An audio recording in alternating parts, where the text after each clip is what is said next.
Bonjour à tous, c'est Mitsou 3D. Aujourd'hui, une vidéo sur l'entretien de votre imprimante. Donc là, je vais vous parler d'un entretien général, pas à faire toutes les semaines, on est d'accord.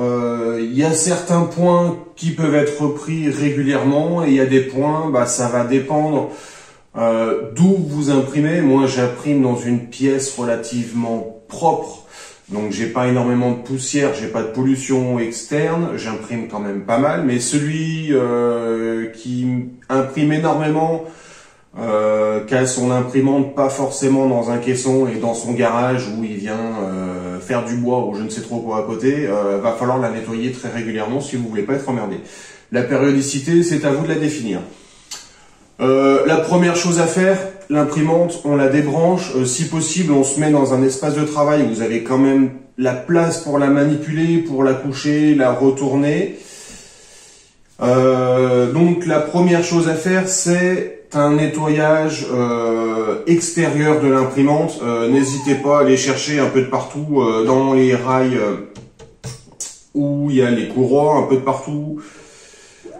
Passer une microfibre humide à la fin pour enlever vraiment toute la poussière parce que vous verrez qu'on en accumule quand même pas mal.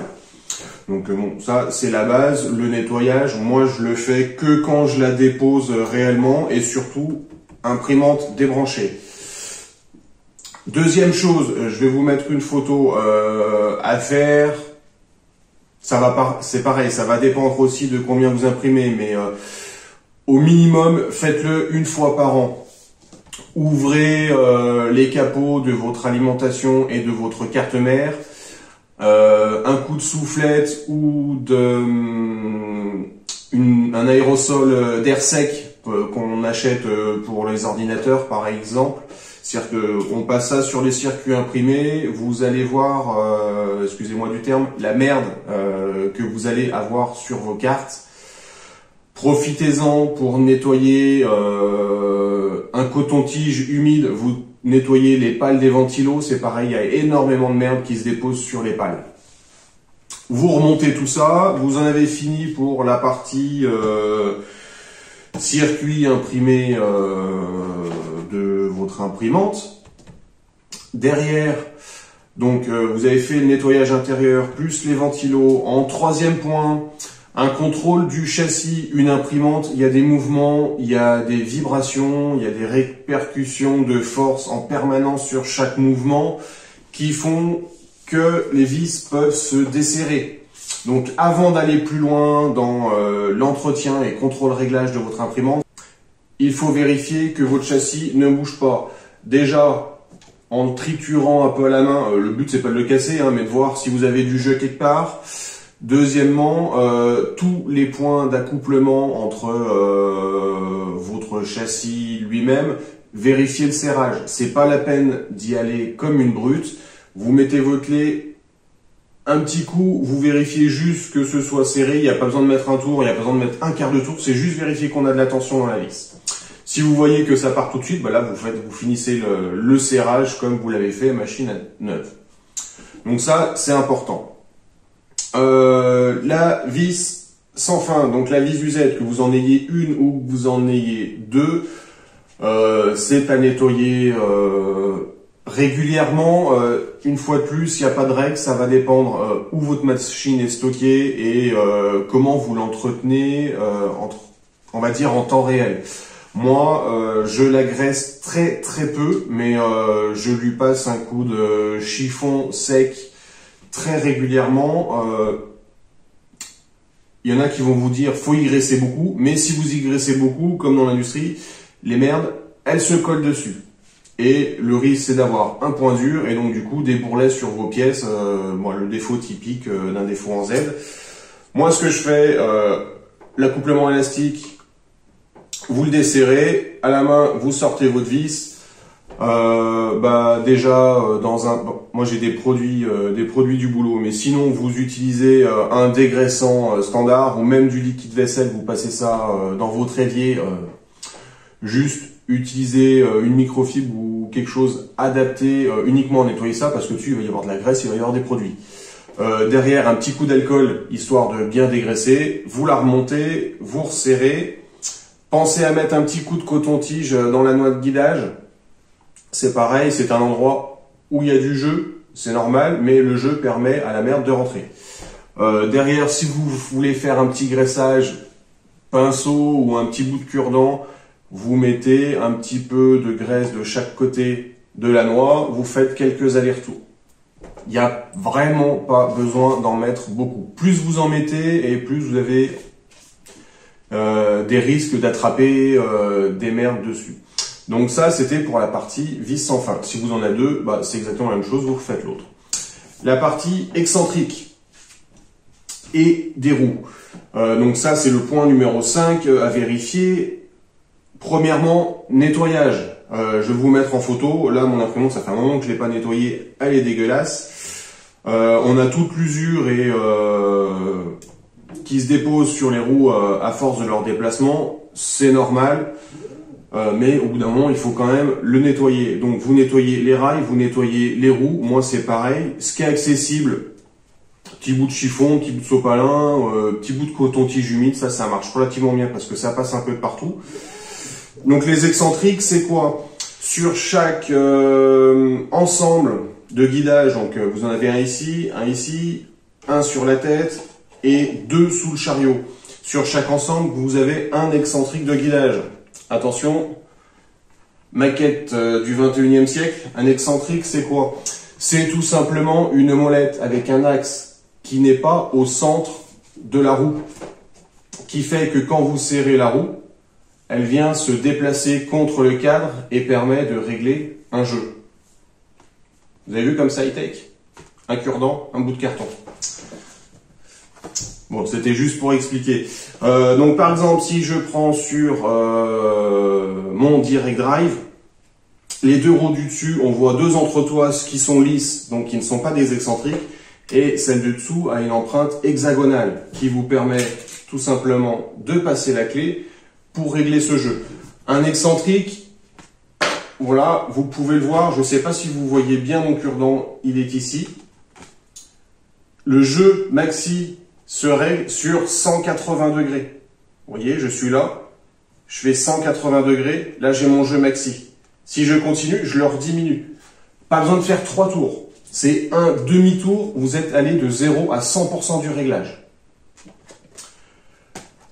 Pour le régler, faut y aller vraiment dixième de tour par dixième de tour. Faut vraiment donner des petits coups et vérifier à la main que la roue, elle va tourner en forçant un petit peu. Il faut pas forcer comme une brute pour tourner la roue. Là, ce sera trop serré, vous allez avoir des problèmes. Si la roue, avec le doigt, vous faites juste ça, elle tourne comme une roue de roller. Enfin, j'exagère un peu, ça tourne pas comme une roue de roller, hein, ça frotte toujours un petit peu. Mais il faut trouver le juste milieu qui marche bien. Donc ça, c'était la partie 5, les excentriques. Donc vérifiez bien sur chaque ensemble de roulettes, de roues, il y a au moins un excentrique. Donc moi, sur ma machine, j'en ai 1, 2, 3. Sous le plateau, il y a 4 roues, elles vont par paire et sur chaque paire, il y a un excentrique. Donc ça en fait 2 de plus. Donc moi, j'ai quand même 5 excentriques à régler sur ma machine. Donc après les excentriques, le point numéro 6, la partie extrudeur. Donc là, c'est pareil, l'extrudeur, ça s'entretient, ça se nettoie. Si vous avez une fuite sur le bloc de chauffe, pareil, moi je la mets en chauffe, un coton-tige, et avec le coton-tige, on vient frotter le filament fondu, il s'accroche très facilement sur le coton-tige, c'est très pratique. Bon, il faut quand même nettoyer pour aller chercher un peu plus loin. Je vais vous mettre une photo de l'intérieur. Il faut nettoyer les roues d'entraînement. Là où les roues d'entraînement de votre extrudeur, un petit coup de soufflette. Moi, je prends une petite aiguille de couture. J'ouvre mon extrudeur et sur chaque cran, je passe la pointe de l'aiguille.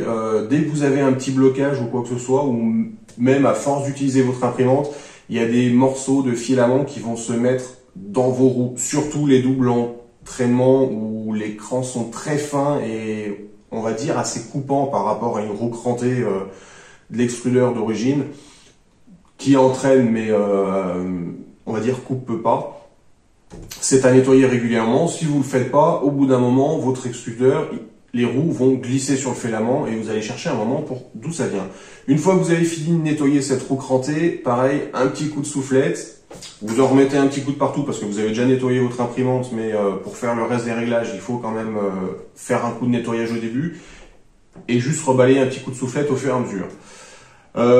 Les différences Bowden et Direct Drive. Donc moi pour le Direct Drive, simplement nettoyer ce que je viens de vous dire. Pour le Bowden, donc le Bowden c'est bien l'extrudeur qui est monté sur le châssis de l'imprimante et pas sur un chariot.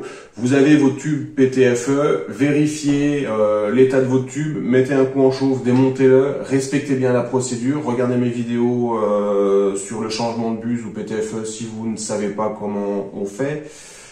Vérifiez que votre raccord pneumatique, ils n'ont pas de jeu, que quand vous enclenchez le PTFE à l'intérieur avec le petit clip qui vient le verrouiller, qu'il n'y ait pas de jeu. Donc ça c'est important pour derrière gérer vos rétractations correctement et ne pas avoir de soucis de bouchage de buse ou de qualité sur vos impressions. Une fois que vous avez fait ça, vous passez sur les tensions de courroie. Une fois de plus, il faut avoir bien nettoyé la zone. Les tensions de courroie, je vais pas m'attarder dessus. J'ai fait une vidéo il y a pas longtemps dessus, je vous laisse la regarder. Il y a un petit outil qui peut vous aider si vous ne savez pas faire. Après les tensions de courroie, le point numéro 8, vérifiez vos connectiques. J'en ai pas parlé tout à l'heure pour les circuits imprimés. Je sais pas les marques comment elles font. Je sais que sur celle-là, c'était relativement bien fait. Il y a des gouttes de colle chaude sur chaque connectique. Donc moi, quand je suis allé démonter, j'ai remis mes gouttes de colle chaude. Je l'ai pas encore fait parce que j'ai jamais été emmerdé, mais ça coûte rien. Vous sortez votre pistolet à colle chaude. Au premier entretien, vous ouvrez votre connectique, vous la refermez correctement pour être sûr qu'elle soit bien clipsée. Un petit coup de colle chaude sur vos connectiques. Vous limitez énormément les risques que les vibrations ou qu'une petite accroche viennent vous la bouger, vous faire un faux contact et vous créer des alarmes et des erreurs d'impression. Après 2 ou 3 jours d'impression, en règle générale, c'est pas très agréable. Donc voilà pour la partie connectique, c'était le point numéro 8. Le nettoyage du plateau, parce que là on arrive sur la fin de l'entretien général de l'imprimante. Donc bien sûr, vous avez mis vos doigts de partout, donc il faut repasser bien sûr par un nettoyage de plateau. Je vous ferai une petite vidéo là-dessus, mais bon, pour faire simple, moi je prends de l'eau chaude, du liquide vaisselle, je frotte, bien se laver les mains en même temps pour enlever le sébum. Le sébum qu'on a sur les doigts, c'est un corps gras. Vous faites ça sur votre plateau, vous faites une impression, là vous avez un warping direct, ça n'adhérera pas du tout. C'est super important. Une fois que vous avez nettoyé votre plateau, on le tient par les bords, on le tient par dessous, mais on met surtout plus les doigts ou peu importe, pas de contact sur la surface d'impression du plateau. Derrière, un petit coup de dégraissage, alcool isopropylique, moi j'achète de l'alcool ménager à 95 degrés, ça coûte 1 ou 2 euros en supermarché, la bouteille elle va vous faire 1 ou 2 ans. Voilà. Vous remettez tout ça en place. Derrière, vous avez bougé votre imprimante, on a éventuellement refait du serrage, refait du réglage. Vous rebranchez votre imprimante, vous la mettez en chauffe. Un bon leveling, n'hésitez pas à faire plusieurs tours parce qu'on a quand même bougé pas mal de choses. Donc il faut repartir sur des bases carrées. Donc là, vous avez fini la globalité du gros entretien de votre imprimante. Et encore, gros entretien, ça reste que des petits réglages, des petits nettoyages. Il n'y a rien d'exceptionnel à faire. C'est à la portée de tout le monde. Qu'est-ce qu'il vous faut faire de plus? Vous avez touché beaucoup de choses. Une impression essai. Vous téléchargez un Benchy ou Surcults, le nouveau Kali Dragon, qui est largement suffisant pour voir si vous avez du ghosting ou si vous avez des effets comme ça. Le Kali, perso, je le trouve un petit peu petit, mettez-le à 150 ou 200%, histoire d'accentuer les défauts. N'hésitez pas à les taper un petit peu dans les vitesses si vous avez l'habitude d'imprimer sur ce genre de machine, par exemple à 40 ou 50, 60 mm par seconde. Faites 1 ou 2 tests, le Kali s'imprime assez vite. Le Benchy est plus complet, mais quand même beaucoup plus de temps à s'imprimer. Donc moi je vous dirais, utilisez le Calidragon, il est largement suffisant pour tester ce que vous avez à tester, vos dévers et tout, vous savez, vous connaissez déjà votre imprimante normalement, poussez un petit peu la vitesse, 50, 60, 70, voir si vous avez des défauts qui apparaissent. Voilà, j'espère que la vidéo vous aura été utile. Et puis, n'hésitez pas, comme ceux qui le font, à proposer des idées de vidéos que vous estimez ou que vous jugez utiles pour les autres, pour les débutants. Merci à tous et bonne journée.